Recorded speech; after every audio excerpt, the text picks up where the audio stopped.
প্রভু পড়ছে, ফড়িং আমার দেখা দেখি বৃষ্টি দেখতে গেল, তবে দেখলো না। প্রভু কি করছে? প্রভু বাইরে বৃষ্টি হচ্ছে, চলো দেখবে না? ওমা এত তাড়াতাড়ি ঘুম পেয়ে, ওই দেখো কি মেঘ ডাকছে গো প্রভু। উনি আসবেন না। আয় বাবা, আমি আর আয় আয়, আমি আর তুই বৃষ্টি দেখবো। এই বৃষ্টির যে ঝমঝম আওয়াজটা, এটা শুনলেও শান্তি লাগে। দেখেছেন, ভগবান ঠিক কথা শুনে নিয়েছে। আর যদি কোটি টাকা চাইতাম বাবা, সেটাও লটারি লেগে যেত। গতকাল রাত্রির থেকে আজ সকাল 7:30 এখনো পর্যন্ত এই একভাবে বৃষ্টি হয়েই যাচ্ছে। প্রভু টিউশনে যাবে, তাই সকাল সকাল ঘুম থেকে উঠলাম, ওকে ছাতুর ঘোল বানিয়ে দিয়েছি। 8টা 8:30টার মধ্যে বৃষ্টি না কমলে আজকে আর টিউশনে যেতে পারবে না। মন চাইছে বৃষ্টিটা হোক, হতেই থাকুক। আবার ভাবছি মানুষজনের কাজকর্ম আটকে যাবে, একটুখানি থামুক, তারপরে আবার হোক। তবে এই বৃষ্টি আজকে থামবে বলে তো মনে হচ্ছে না। এখনো পর্যন্ত গুড়গুড় করে মেঘ ডাকছে, আকাশ মেঘ করে কালো হয়ে রয়েছে। সে দেখা যাক।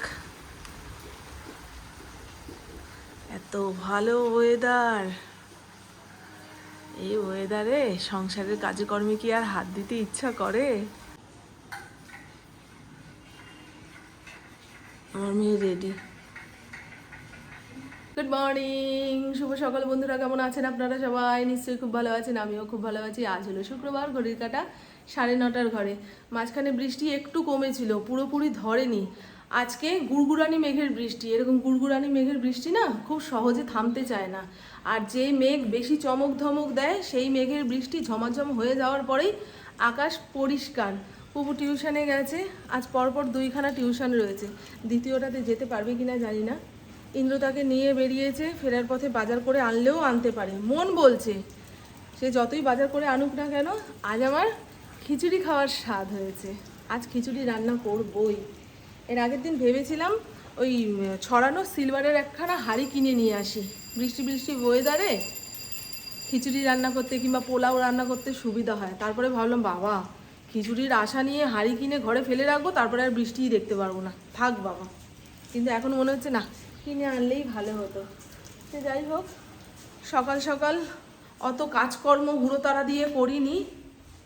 এরকম বৃষ্টির ওয়েদারে না নিজের মতো করে সময় কাটাতে ইচ্ছা করে। আরও ঘরে দুয়ারে লোকজন নেই। সুজাতা বাসন মাজছিল, আমি সোফায় বসে ওর সঙ্গে গল্প করছি তো করছি। এখন ঠাকুর পুজোটা দিয়ে নিই।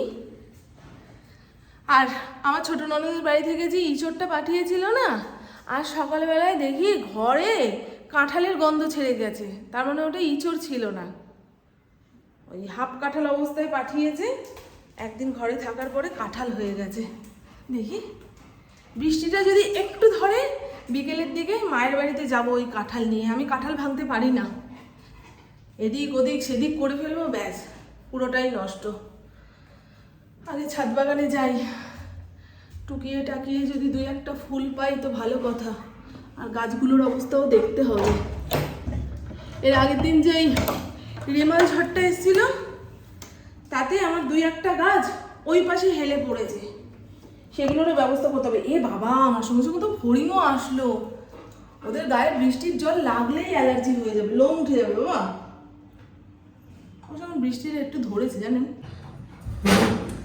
সকালে যেটুকু কাজকর্ম আছে ফটাফট সেরে নিচের ঘরে চলে যাবে বাবা। এই বৃষ্টির জল গায়ে পায়ে বেশি লাগাস না। এই দেখুন গাছগুলো যেন নিঃশ্বাস নিল।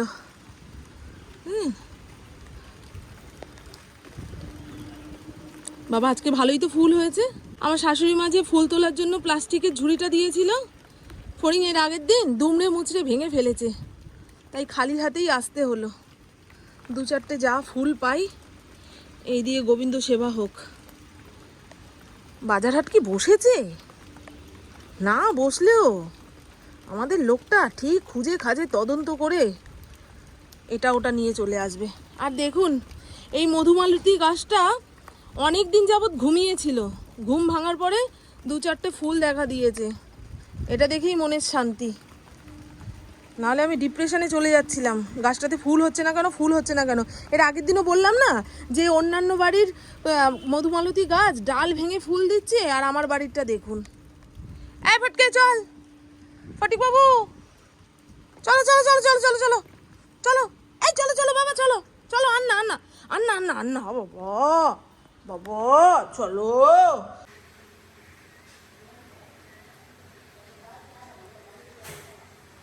হরি বল হরি বল হরি বল। ঠাকুর তুমিও ভালো থেকো, আমাদেরও ভালো রেখো। কি গুড় গুড় করে মেঘ ডেকেই যাচ্ছে ডেকেই যাচ্ছে। এই জানলা দিয়ে এত হাওয়া আসছে, প্রদীপ জ্বালাতে গিয়েও এক যুদ্ধ। তার উপরে দেশলাইয়ের মধ্যে একটা কি দুটো কাঠি রয়েছে। বাবা না জ্বললে হয়ে যেত আজকে, কারণ তোমাকে আর প্রদীপের আলো দেখতে হতো না। গো ঠাকুর, আমার ফড়িংয়ের গায়ের ঘা প্যাচটা সারিয়ে দাও। সেদিন ভুল করে বৃষ্টির জল লাগিয়ে ফেলেছে, বুঝতে পারিনি এতটা খতরনাক হয়ে যাবে। কি এনেছো?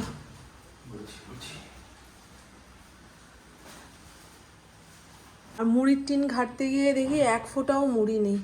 ইন্দ্রকে যে একটু ছাতু মুড়ি দেবো, এখন যদি বলি মুদিখানার দোকান থেকে একটু মুড়ি এনে দাও, রে রে করে তেড়ে আসবে। এখন উটকো রাগ হয়েছে, 19 থেকে 20 বললেই সে রেগে ওঠে, বিশেষ করে এই সকালে বেরোনোর টাইমে। আগে বলতে পারো না? মুড়ি ঘরে এনে রাখলে নেতিয়ে যায় গো বন্ধু। সে যাই হোক, ছাতুর ঘোল বানিয়ে রেখে দিয়েছি, এই খেয়ে বেরিয়ে যাক। এরকম সকাল থেকে বৃষ্টি শুরু হলে ইন্দ্রর কাজে কর্মে অত তাড়া থাকে না, তাড়াতাড়ি চলে আসবে। আমি আমার জন্য চা বানিয়ে নিলাম। প্রাণ টোস্ট এর আগে যখন এনেছিলাম তখন টক ঝাল মিষ্টি সমস্ত মশলাপাতি মিশিয়ে বিস্কুটের স্বাদ অন্যরকম ছিল। কালকে একটা মুখে দিয়ে দেখলাম মিষ্টি মিষ্টি স্বাদ, চায়ের সঙ্গে খাওয়া যায় না। আজ সকালের আবহাওয়া দেখে মনে হয়েছিল সারা দিনের নামে বৃষ্টি হবে, তাই চা খেতে যাওয়ার আগে চালে ডালে ভিজিয়ে রেখেছি। খিচুড়ি রান্না করব। এখন ঘড়ির কাঁটা 11:30 ঘরে, দেখুন বাইরে গনগনে রোদ। এখন কি করি? তবে টেলটেলে খিচুড়ি বানাবো না, দেখে মাথা গরম হয়ে যাবে সবার। একটু ভুনা খিচুড়ি করব, শুকনো শুকনো। আপাতত ইন্দ্র কি মাছ এনেছে না এনেছে সেগুলো নেড়ে ঘেটে দেখি, তারপর খিচুড়ির সঙ্গে কি করব না করব সেটাও ভাবতে হবে। বাজার থেকে শুধু পটল, এই ছোট ছোট বেগুন আর গাঠি এনেছে। আগে মাছটা ধুই, স্নান টান করে ওঠার পরে আর মাছে হাত দিতে ইচ্ছা করে না, কিন্তু কি করব, এনে ফেলেছে, কিছু বলা যাবে না, বললেই রাগ দেখাবে। এই হলো শঙ্কর মাছ। শঙ্কর মাছ আমার পুকু খেতে খুব ভালোবাসে। এর মধ্যে মনে হয় চিংড়ি মাছ রয়েছে, এত নরম নরম লাগে না গো। এর মধ্যে মনে হয় আর মাছ 3 টুকরো। হস্তিনাপুরের বাড়িতে ইন্দ্র মাছ দিতে গেছিল কাকা শ্বশুরের ঘরে, এর মধ্যে চিংড়ি মাছ রয়েছে। পরে ধোবো চিংড়ি মাছটা। চিংড়ি মাছের পিঠে যে শিরাটা থাকে সেগুলো ছুরি দিয়ে বের করতে হবে, নাহলে খেলে পেট খারাপ করবে। এর মধ্যে রয়েছে পমফ্রেট। কাল রাতে ইন্দ্র যখন জিজ্ঞাসা করলো কি মাছ আনবো, পুহু হট করে বলে পমফ্রেট মাছ পাও না বাবাই, পমফ্রেট মাছ আনবে। আমিও ভালো খাই পমফ্রেট। এই তো সমস্ত মাছ ধুয়ে আগে ফ্রিজে চালান দিই। আজকে আর মাছ রান্না করব না। যেদিন যেদিন মাছ ধুই না, গায়ে হাতে এত আষ্টে গন্ধ লেগে থাকে, তারপরে মাছ খাওয়ার ইচ্ছা মরে যায়। এই যে বললাম না চিংড়ি মাছ এনেছে, ছাড়িয়ে আনলে কি হবে, পিঠের শীতটা ফেলতে হবে। এই এত রকমের মাছ একটুখানি খলখলা জলেতে না ধুলে শান্তি পাওয়া যায় না। তবে কাল রাত থেকে বৃষ্টি শুরু হয়েছে, তো এখন যদি বাইরের কলে মাছ ধুতে যাই তাহলে গা পা বে কেঁচো কেন্ন উঠবে, ব্যাস মা গো বাবা গো গেলাম গো করে এমন দৌড় লাগাবো 13 দিন নিরামিষ, বুঝছেন। বর্ষাকালে এদিকে ওদিকে আমার মোটে যেতে ইচ্ছা করে না, এই কেঁচো কেন্নর ভয়ে। দেখুন না দরজাও খুলিনি, হুট করে যদি একটা ব্যাঙ ঢুকে যায় আমার ফড়িং পড়বে বিপদে। দেখুন ঘুম পেয়েছে, চলে না। ও বাবু, দুটো পড়াই পড়ে আসলি? ভাই বললো সময় পেলে সেকেন্ড পড়াটা পড়েই আসবে। এই এই ওকে ঢুকতে দে, ওকে ঢুকতে দে, ওকে ঢুকতে দে। আজ অনেকদিন পরে এরকম ছোট ছোট বেগুন এনেছে। তুমি বললে কি রান্না হয়ে যাবে? এই বেগুনকে দুই ফালি করে যদি দই বেগুন বানাই ভালো লাগবে। কি বলছিস মা? এক্ষুনি হয়ে যাবে, এক্ষুনি হয়ে যাবে। চাল ডাল সব ভেজানো সকাল থেকে, কি করে জানবো? দই বেগুন এমনি হয়ে যাবে? হ্যাঁ 2 মিনিট হয়ে রান্না করবি তুই? তাহলে আবার এত বকছিস কেন তুই? ঘুমাবো এখন। যা গিয়ে শুয়ে পড় গিয়ে। অনেক সকাল সকাল উঠেছে আমার মেয়েটা, এত সকালে ওঠার অভ্যাস নেই। সেই ভোর 8টার সময় ঘুম থেকে উঠেছে আমার মেয়ে। 8টা 7টা? ভোর 7টার সময় ঘুম থেকে উঠেছে, ভাবতে পারছেন? যে মেয়েটা 9:30 10টার আগে ওঠে না, সে 3 ঘন্টা আগে ঘুম থেকে উঠে পড়তে চলে গেছে, তাও এরকম বৃষ্টি বৃষ্টি ওয়েদার, এ ভাবা যায়? যা যা যা ঘুমিয়ে পড়, ঘুমিয়ে পড়, এখানে অজ্ঞান হয়ে পড়ে যাবি তুই। ভুনা খিচুড়ি বানানোর জন্য কড়াইয়ের মধ্যে পরিমাণ মতন সাদা তেল দিয়ে দিয়েছি। তেলের শিশি উপর করে যতটুকু সাদা তেল বেরিয়েছে ঠিক ততটুকুই দিলাম। আপনারা চাইলে পুরোটাই ঘিয়ে করতে পারেন। আমি সাদা তেলের সঙ্গে অল্প একটুখানি ঘি মেশাবো। এখানে চাল ডাল ভিজিয়ে জল ঝরিয়ে নিয়েছি, এর মধ্যে কিছু মশলাপাতি মেশাবো। চেরা কাঁচা লঙ্কা, জিরের গুঁড়ো, হলুদ গুঁড়ো, লঙ্কার গুঁড়ো, অল্প একটুখানি আদা, এই সমস্ত দিয়ে চাল ডাল ভালো করে মেখে নিতে হবে। ও লবণ দিতে হবে, আসল জিনিসটার কথা বললাম না। সমস্ত কিছু মেখে যদি 10-15 মিনিট রাখতে পারতাম আরও ভালো হতো, তবে হাতে আর সময় নেই। পুপু গান শুরু করে দিয়েছে। রান্না হয়নি মা? ফোড়ন দেব গোটা এলাচ, শুকনো লঙ্কা। ফোড়নটা একটুখানি চড়বড় করে আসলে আগে থেকে মশলা দিয়ে মাখিয়ে রাখা চাল ডালটা এর মধ্যে দিয়ে সুন্দর করে নাড়িয়ে চাড়িয়ে নিয়েছি। এখানে যতটুকু চাল ডাল নিয়েছি তার ডবল জল দিয়ে দেব। ব্যাস, আর কোনো কাজ নেই। এখন হালকা আছে হতে থাকুক। নামানোর আগে একটুখানি ঘি আর ভাজা মশলা দিয়ে নামিয়ে নিলেই হয়ে যাবে ভুনা খিচুড়ি। টানা বৃষ্টির পরে যদি হঠাৎ করে রোদ ওঠে না, মারাত্মক একটা গরম ছাড়ে, বুঝেছেন? ঘেমে নিয়ে একাকার হয়ে যাচ্ছি। রান্না তো করতেই হবে, আর সকাল সকাল রান্নাটা সেরে ফেলতে পারলে ভালো হতো। গায়ে হাওয়া লাগিয়েছি, জানলার বাইরে তাকিয়ে বৃষ্টি দেখেছি। এই বেগুনটাকে ভালো করে ধুয়ে লবণ হলুদ আর অল্প একটুখানি চিনি মাখিয়ে রাখবো, যাতে তেলে দেওয়ার সঙ্গে সঙ্গেই মজে যায়।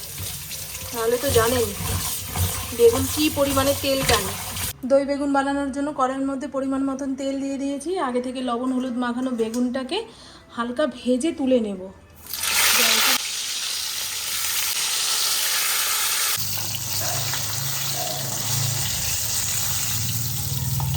তেলের মধ্যে দিয়ে দেবো কালো জিরে ফোড়ন। এখানে কয়েক কোয়া রসুন থেতো করে রেখেছি, সেটা তেলের মধ্যে দিয়ে দেবো। টক দইয়ের মধ্যে মেশাবো জিরের গুঁড়ো, হলুদ গুঁড়ো, লঙ্কার গুঁড়ো। রসুনটা একটু ভাজা ভাজা হয়ে আসলে আগে থেকে ফেটানো দই মশলার সাথে এর মধ্যে দিয়ে দেবো। মশলাটা কষতে কষতে যখন 4-5 দিয়ে তেল ছেড়ে আসবে, তখন আগে থেকে ভেজে রাখা বেগুন দিয়ে দিলাম, আর কয়েকটা চেরা কাঁচা লঙ্কা। লবণ মিষ্টি চেখে নিয়েছি। এখন 2 থেকে 3 মিনিট ঢাকা চাপা দিয়ে রাখবো, নাবিয়ে ফেললেই হয়ে যাবে দই বেগুন। আর এই তো বন্ধু, বৃষ্টির দিনের স্পেশাল লাঞ্চ মেনু রেডি হয়ে গেছে। বৃষ্টি দেখে লাঞ্চ মেনু তৈরি করতে গেছি, আর এখন দেখুন গনগনে রোদ উঠে গেছে। খিচুড়ি আমার কাছে অভিশাপের মতো, উনুনে চাপালেই রোদ উঠে যায়। এই হলো ভুনা খিচুড়ি, পোলাও টাইপের, হালকা হলুদ দিয়েছি। দই বেগুন, নামানোর আগে কসুরি মেথি দিয়েছি। ধনেপাতা দিতে পারলে ভালো হতো, ধনেপাতা নেই, সেই জন্য কসুরি মেথি দিয়ে চালিয়ে দিয়েছি। আর কষা কষা নিরামিষ আলুর দম হয়ে গেল। একটু পরেই খেতে বসবো।